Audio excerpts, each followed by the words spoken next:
কি এনেছো? আমার জন্য গিফট এনেছি। আমার জন্য গিফট এনেছো কেন? আমার বার্থডে আজকে। কোথা থেকে এনেছো? মিনিসো। মিনিসো। এখানের সবকিছুর দাম যে বেশি, অনেক বেশি এক্সপেন্সিভ এগুলো, অতিরিক্ত প্রাইস। টাকা পেলে কোথা থেকে? টিফিন না খেয়ে জমাতো। টিফিন না খেয়ে মোহন টাকা জমা, ওই টাকা দিয়ে আমার জন্য গিফট এনেছে। চিন্তা করছেন সবাই? দেখি বলো, দেখি কি গিফট এনেছো তাহলে।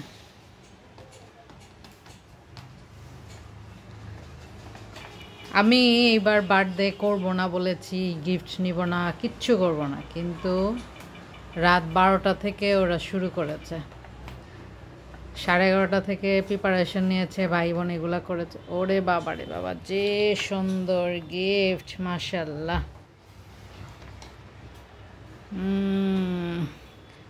আমার ছেলে আমার জন্য গিফট এনেছে, তো ফার্স্ট ক্লাস গিফট এনেছে, মাশাল্লাহ, অনেক সুন্দর।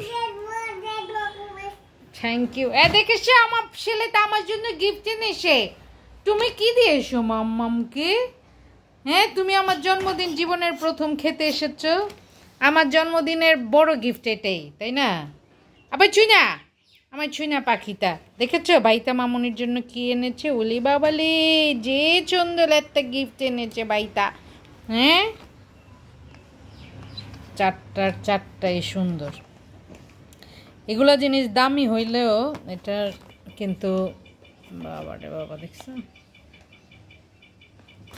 হইলো, এগুলো ভালো হয়। Thank you so much, I love you. একটু জোরে বলো। I love you too. 3 4 5 6 7 8 9 10। ছোটবেলায় এইভাবে বলতে।